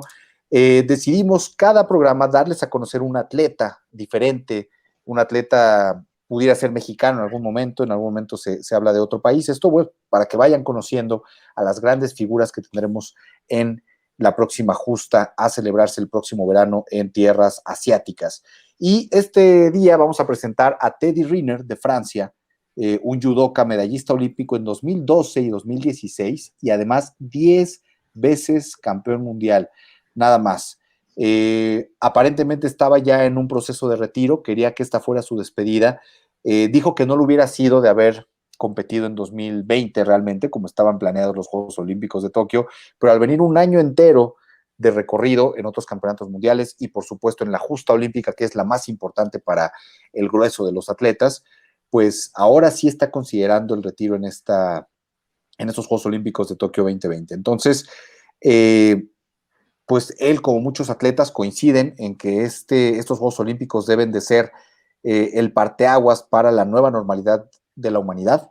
Y bueno, pues qué mejor que, primero que nada, realizándose y posteriormente, en el caso personal de Teddy Riner, buscar cerrar su ciclo olímpico y su carrera deportiva tan fructífera con una tercera medalla olímpica, ¿no? Pero bien lo dijiste, un palmarés impresionante el de Riner con 3 medallas olímpicas, 2 de oro en Londres y Río de Janeiro, una de bronce en Beijing, ya lo mencionabas, 10 campeonatos del mundo, es el único que ha logrado esto en el judo, ya sea hombre o mujer en el mundo, entonces sí estamos hablando, como ya hemos hablado en otros programas de las grandes figuras, como en su momento el Michael Jordan de tal deporte o el Messi de tal deporte, yo creo que de Riner sí podríamos decir que estamos ante uno de los máximos exponentes históricos del judo fue el abanderado francés, precisamente de la delegación francesa en Río 2016, los anteriores Juegos Olímpicos. Entonces, estamos hablando de una leyenda no solo del judo, sino del deporte francés en general. Sí, la verdad, volvemos a lo mismo. Los personajes o los atletas que mencionamos aquí en el programa son para echarle un ojo y para ver el espectáculo, porque realmente van a dar de mucho de qué hablar y bueno, ojalá consiga una medalla el famosísimo judoka, que lo ha hecho bastante bien. Y bueno, 10 campeonatos mundiales se dice fácil, pero bueno, mucho de labor y mucho entrenamiento y mucha disciplina. Justamente con todo el recorrido que ya tiene, ¿no? Si pensaba continuar y por temas de pandemia, pues ya decides que te vas a retirar, pues yo creo que va a llegar todavía con más fuerza, ¿no? Para estar ahí en el medallero y pues pelear el oro nuevamente, ¿no? Despedirse con una medalla olímpica, ¿no? Triple medallista olímpico, ¿no? Así es. Pues bueno, mi estimado Javi, vámonos, si te parece bien, con el top 5 de Pinceladas Deportivas. Vamos al top 5, en el número 1 del top 5, noticia del día de hoy. Famosísimo quarterback Aaron Rodgers se quiere ir de los Green Bay Packers. ¿Por qué? Porque desde la temporada pasada le trajeron un quarterback, él no estuvo a gusto, fue el mejor jugador, mejor quarterback, el mejor jugador de la temporada pasada y aún así no lo están queriendo respetar. Tiene un cartel muy bueno y bueno, el día martes platicaremos de esto, pero bueno, estamos en el draft del NFL, pues aquí se puede dar cualquier movimiento, pueden cambiar te doy un jugador, te doy un pick, pueden hacer cualquier cosa. Tener a Aaron Rodgers en tu equipo es garantía de que puedes ganar mínimo 8 partidos por temporada. ¿Cómo ves, Oscar? Digo, aquí yo insisto mucho en que sí fue el mejor quarterback de la temporada pasada, perdón, pero también es muy voluble Aaron Rodgers, ¿no? Hay momentos en que tiene capturas y prácticamente deja de jugar, digo, es como que agarra sus Barbies y se va. El que haya llegado otro quarterback, pues digo, tampoco le veo nada de malo si él era el quarterback titular, pues digo, el lugar no lo pierdes así porque sí, ¿no? Entonces, aquí tienen que ser muy inteligentes tanto Green Bay como Aaron Rodgers, porque puede ser una moneda de cambio muy, muy buena, ¿no? Él prácticamente está dando a entender que pues llegó el quarterback porque ya no lo querían, siendo que fue titular, que fue inamovible prácticamente. Entonces, pues digo, creo que aquí la ventaja la tiene Green Bay, ¿no? El ver si tengo otro quarterback que digo, no lo tenía pensado para sustituirlo, pero si puedo hacer ahí algún tipo de cambio por dos jugadores que me convengan, pues creo que la ventaja la tiene aquí Green Bay, ¿no? Que a pesar de que han hablado con él, prácticamente todos los directivos no quieren que se vaya, pero pues también ya muchos equipos también se están acercando, ¿no? Entonces, pues digo, es un jugador que se va a colocar en cualquier otro equipo, eso me queda claro. Platicábamos antes que Patriotas, pues tendría que ser el que levantara la mano, ¿no? Con este quarterback que ellos tienen con Cam Newton. Yo creo que sería el equipo ideal para Rodgers, pero pues falta ver, ¿no? Qué es lo que se va a decidir y qué tan inteligentes son ambas partes para poder llegar a un buen o mal acuerdo. Completamente de acuerdo, completamente de acuerdo. Aaron Rodgers ya tiene 37 años, el equipo está en todo su derecho de buscar a su sustituto, ya sea en 6 meses, en 1 año, en 2 años, en 4 años, lo que tenga que ser. Tiene derecho a seguir trabajando. La gerencia deportiva del club tiene la obligación incluso de buscar a un post-Rodgers. Vean lo que le está pasando a los Patriotas por no tener un post-Brady, vean lo que le está pasando a otros clubes por no tener o no estar preparados para la contingencia de cuando se va tu gran figura. Completamente de acuerdo. O sea, ellos tienen no solo el derecho, sino la obligación de seguir dándole una fortaleza al equipo a futuro, y eso lo tiene que entender el quarterback en turno. No es que llegue alguien a quitarle su trabajo, está llegando a alguien para que el día que él ya no responda de la manera en que ellos lo creen o llegue su retiro, el equipo siga buscando los primeros sitios en la NFL, ¿no? Entonces, estoy completamente de acuerdo. Fue un berrinche de verdad, de esos que yo creo que alguien que ya tiene que tener cierto grado de madurez en esos momentos de su carrera, no solo que no lo entienda, sino que además le enoje, es curioso, ¿no? Pero bueno, seguramente Rodgers va a ser muy asediado a sus 37 años. Yo creo que le quedan, digo, no todos son Tom Brady, no todos duran hasta los 44, 45 años jugando a ese nivel, pero seguramente los 2 años que le quedan, 2 o 3 años que le quedan de un nivel aceptable, le caerían bien a cualquiera de los 29 equipos restantes, ¿eh? Si no, pregúntenle a los Bucaneros de Tampa Bay su historia de éxito. Exactamente. Así es. Pues bueno, vamos al número 2 del top 5. Bueno, el Canelo Álvarez es todo un empresario. Va a abrir en el transcurso de este año y el que sigue más de 90 gasolinerías y aparte, cada 3 meses recibe entre 4 y 5 millones de dólares por todos los negocios que tiene. Dime si no es todo un empresario el Canelo. Mejor que nos subsidie la gasolina para que regrese a 16, 17 pesos, ¿no? En lugar de estar poniendo tantas. O que nos compre un patrocinio aquí, Canelo Boxing, y ya con eso ya con eso la hacemos. Pues sí, poco se puede decir. Esta 20 generaciones aseguradas, cara. No le pedimos la exclusiva de las transmisiones de las peleas, nada más que poner aquí su loguito ya, con eso. Con eso. Estamos hablando de una figura que ya se maneja en los cientos de millones de dólares de ganancias al año, entonces, pues ya, bien lo dicen, está al nivel de cualquier empresario de grandes niveles, entonces, pues que lo invierta y no siga esa estela de otros boxeadores que se gastan todo en los primeros 10 años después de ganárselo, ¿no? Oye, y que se da el lujo de ayudar personas, ¿no? Que hace poquito una niña que necesitaba una cirugía, la pagó una cirugía de $80,000. Mucha gente lo ve como, pues, a lo mejor buscando un efecto mediático, pero bueno, entonces tú llévate ese reflector, es su dinero, él sabe qué hace, y si ayuda, pues digo, ¿por qué lo vas a reclamar, no? Claro. Sí, o sea, claro. porque de hecho, esta declaración sale en un documental, fue hace unos días un periodista extranjero a hacer un recorrido, le dio un tour por su casa, le narró acerca de sus éxitos, su historia de cómo ascendió en el plano económico y deportivo. Entonces, pero ahí en este reportaje, está ahí en YouTube, búsquenlo, podemos ver que no es todo caridad. El Canelo presume ahí como 30 autos y 50 motos y su residencia. Entonces, pues sí, ha usado su dinero de muchas formas, además estas gasolineras que plantea poner. Pues sí, bastante interesante. Ojalá diga pinceladas deportivas ahí, ¿no? Un patrocinio. Para hacer un pequeño estudio para el programa quede chulada de lindo. Pero bueno, yéndonos al número 3, también hablando de boxeo. Este fin de semana, el 1 de mayo, pelea Andy Ruiz. Andy Ruiz, que después de año y medio casi de no pelear, después de esa fatiga pelea donde hizo el ridículo, y está preparando porque quiere, después de esta pelea, buscar una más y buscar el título, competir otra vez por ese título mundial que perdió. Bueno, yo creo que esta la va a ganar y la otra, pues digo, va a ser también ahí como que un poquito más, a lo mejor un poco más complicada, pero pues mediáticamente funciona Andy Ruiz, ¿no? Por la historia que se creó, lo que platicamos el programa pasado. Entonces, mediáticamente es un muy buen candidato.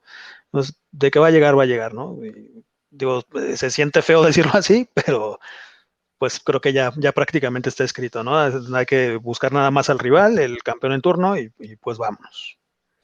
La historia del heavyweight mexicano, ¿no? Del mejor heavyweight mexicano de todos los tiempos, que le han bastado 2 peleas para ese mote. ¿Por qué? Porque no teníamos un peso pesado, ¿no? Entonces, pues se ha convertido, como bien lo dices, en toda una historia, en toda un efecto mediático diferente dentro del boxeo mexicano. Entonces, pues, adelante, ¿no? Digo, al final del día, el criticar el que no existan figuras del boxeo tampoco es desearle la muerte, ¿no? Al contrario, que el boxeo siga buscando crecer y siga buscando esas historias fantásticas, pero pues hay que decirlo, ¿no? El que alguien como Andy Ruiz hoy día sea una figura del boxeo, con todo respeto, lo mismo que pasa con el Canelo y lo mismo que pasa con otros, habla de la crisis que vive el mismo, ¿no?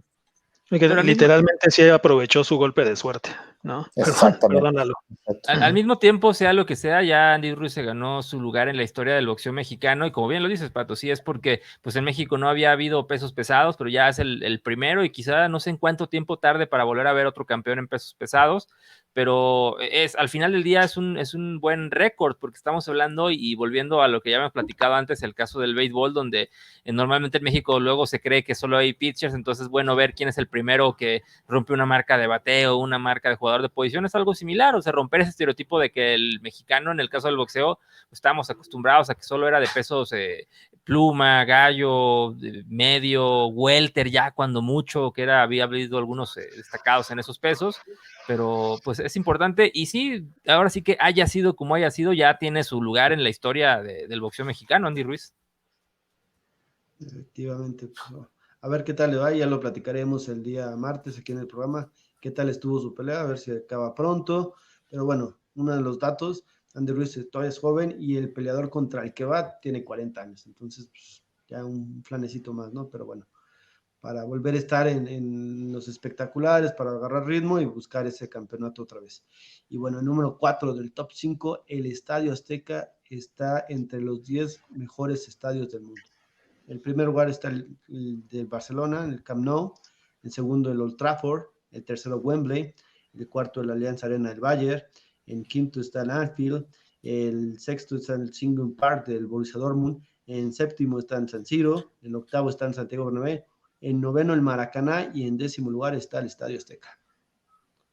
Un estadio con mucha historia, ¿no? Con grandes momentos del fútbol mundial, principalmente, y los más conocidos. El único estadio en la historia que se coronaron las dos figuras más emblemáticas del fútbol mundial, las dos figuras, más allá de Messi y Cristiano Ronaldo de hoy en día, las dos figuras, digamos, ejemplo de las últimas décadas, que fue Pelé en el Mundial de México 70 con Brasil y Diego Armando Maradona en 1986 con Argentina. Entonces, entre otras grandes historias que ha tenido, otros grandes eventos que no tienen nada que ver con fútbol, el primer juego de temporada regular en la historia de la NFL, por ejemplo, se jugó en el Estadio Azteca. El primer juego de la NFL en general se jugó en el Estadio Azteca fuera de territorio estadounidense. Varios conciertos, eventos hasta de motocross, o sea, es un estadio que ha tenido grandes momentos, ¿no? Religiosos, es un lugar de mucha historia para el país, ¿no? En todos los sentidos, en cuanto a espectáculos, en cuanto a show business se refiere, obviamente a eso me refiero, sin duda alguna. Y bueno, pues el fútbol, claro, tiene un sabor especial porque es un estadio de fútbol, ¿no? Y bueno, para terminar el top 5, el día 6 de junio, Floyd Mayweather se va a subir al ring con un youtuber, Logan Paul, para ganar otros milloncitos. Realmente es una pelea que pues, llama la atención volver a ver a Floyd Mayweather, pero bueno, no sé qué tan seria sea, qué tanto le exija el otro rival, pero bueno, salió el día de ayer o antier, interesante tocarlo y verlo, ¿no? Pues este youtuber ya ha tenido ahí alguna cantidad no tan grande de peleas, ¿no? Tampoco es como que un costal tan, tan inmóvil, pero digo, ponerlo con Floyd Mayweather, pues es más que evidente el resultado y el motivo, ¿no? El por qué se va a dar esta pelea, entonces. De hecho, creo que Logan Paul ya le había hecho pleito al Canelo antes, nada más que el Canelo lo ignoró, ¿no? Creo. Exacto. Así es. Bueno, pero es que le quitan, le abaratan el término evento histórico, ¿no? Abaratan los términos momento épico. O sea, ya no sabes qué es épico y qué no cuando te mencionan como épico algo así, ¿no? O sea, más allá de que pudiera llegar a ser algo muy curioso, interesante, seguimos en lo mismo, ¿no? Seguimos en la crisis que nos aqueja en los deportes de combate y más en el boxeo. Y pues ahí está, eso es desafortunadamente este tipo de cosas es lo que genera el que no existan figuras del boxeo a nivel mundial, ¿no? Que puedan darte un evento. Yo recuerdo que antes cada fin de semana había un evento de boxeo estelar en el que veías a dos mexicanos estelares y de pronto venían dos del Bronx fantásticos, rankeados en los primeros lugares del mundo, de pronto venían otros dos o sea, un irlandés contra un irlandés pero del Bronx y eran dos peleas épicas a mediados de los 50, o sea, eran diferentes épocas del pugilismo y ahora desafortunadamente la crisis ha generado que este tipo de eventos tengan ese auge, ¿no?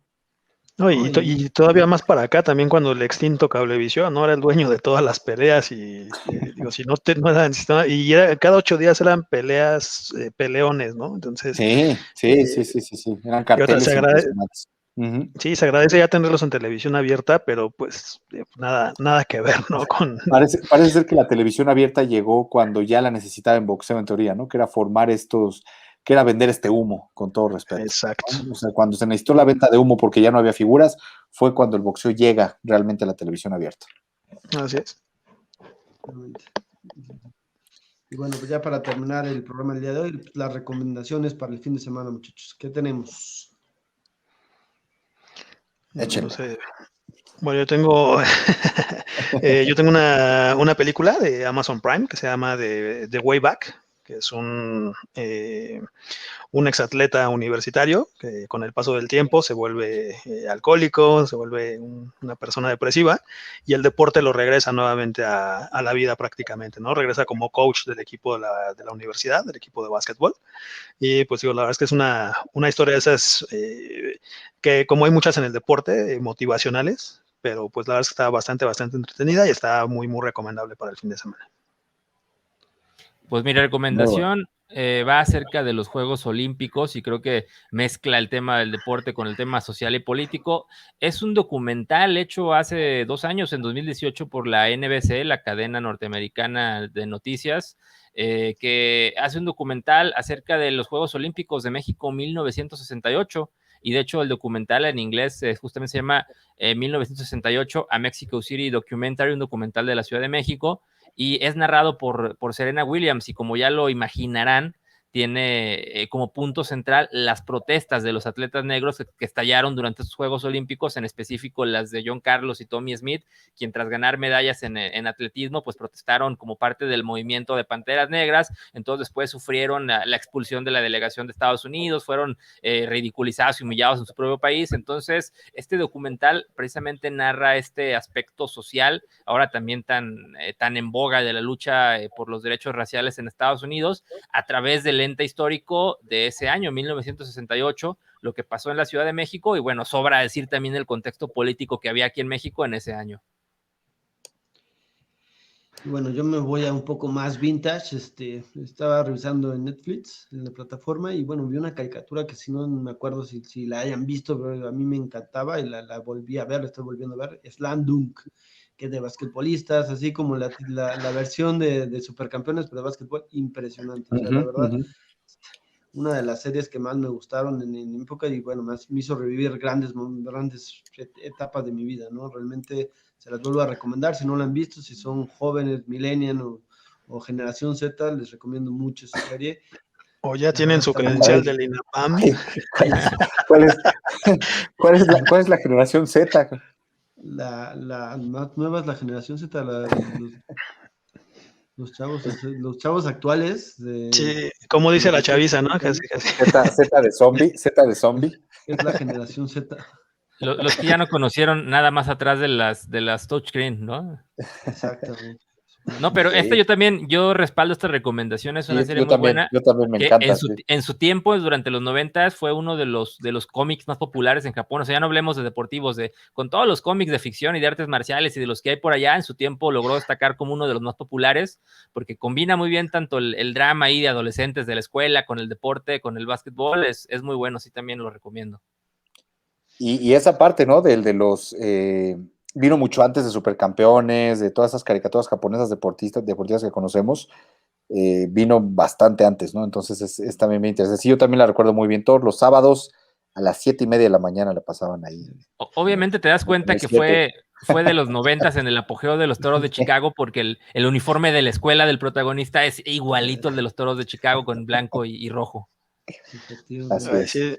Sí, nos pegaste en la nostalgia, Javi. Así es. Y pues bueno, yo hablando y yendo a la recomendación, y bueno, haciéndole un poquito un reconocimiento a Alexa Moreno, que será la atleta mexicana que estará representándonos en gimnasia. Hay un documental muy interesante que se llama The Gabby Douglas Story. Gabby Douglas, para quien no la conoce, es la primera campeona olímpica afroamericana en la historia de los Juegos Olímpicos, en la gimnasia artística, en este caso en 2012, y Gabby Douglas, del director Greg Champion, que salió en 2014, lo pueden ver en Amazon y en otras plataformas, la pueden buscar, está en varias plataformas, incluso está en varias páginas de web abiertas, incluso en YouTube se puede encontrar, y habla precisamente del fenómeno que significó Gabby Douglas, de lo que fue sobreponerse, romper un poco como lo que está haciendo ahora Alexa, romper un poco con esa típica estética de la gimnasta perfecta de origen europeo, ¿no? Se va con esta otra parte, la parte más atlética, y bueno, pues cómo rompió todas las barreras para llegar a ser la máxima gimnasta en la parte artística en la historia, y en este caso, por supuesto, en la parte olímpica al momento, ¿no? Entonces, The Gabby Douglas Story es muy interesante, así que esa sería mi recomendación para este fin de semana. Y pues bueno, muchachos, es tiempo de despedirnos. Muchas gracias de verdad a todos los que nos siguieron como cada martes y jueves, en punto de las 10:30 de la noche. De verdad, estamos muy agradecidos con ustedes. Son parte de este proyecto que cada vez sigue pasando el tiempo y nosotros aquí seguimos para todos ustedes. Así que de verdad, muchas gracias por estar con nosotros. Oscar Montes. Amigos, muchas gracias, muy buenas noches. Ya rápido para no quitarle mucho tiempo ya a la gente, dejarlos dormir. Pues ya saben, un placer. Y como siempre, a todos los que estuvieron conectados también con nosotros, a Patricia y Mónica Pérez, a Reina Vergara, Betty Cardoso, muchas gracias por sus mensajes. Ya saben, como siempre, estamos al pendiente y nos vemos el próximo martes. Javier Guadalajara, muchas gracias. Un gusto estar de nuevo con ustedes, no pude el martes, bueno, aquí como cada martes y jueves va a haber mucha información, no se pierdan el próximo programa. Gracias Oscar, Pato, Eduardo, y nos estamos escuchando. Cuídense mucho. Eduardo Castañeda, muy buenas noches. Muchas gracias, muy buenas noches. Nuevamente también agradezco a todos los que nos hicieron llegar sus comentarios. Estamos muy agradecidos de su preferencia y los recordamos. Suscríbanse a nuestras redes sociales, síganos en nuestro canal de Instagram, de Facebook, de Twitter y también, por supuesto, en el canal de YouTube, donde pueden estar también recordando una y otra vez todos los programas. Estamos todos los martes y jueves y con esto terminamos esta muy provechosa y informativa semana. Así es, no olviden que tendremos material nuevo, estaremos estrenando material semana con semana. No olviden, seguimos con el debate de Pinceladas Deportivas, habrá nuevos contenidos, por favor no se los pierdan, estaremos avisándoles oportunamente sobre todo el nuevo contenido y por supuesto todos los martes y jueves en punto de las 10:30 de la noche a través de Facebook Live Pinceladas Deportivas. Muchas gracias por haber estado con nosotros, gracias, buenas noches.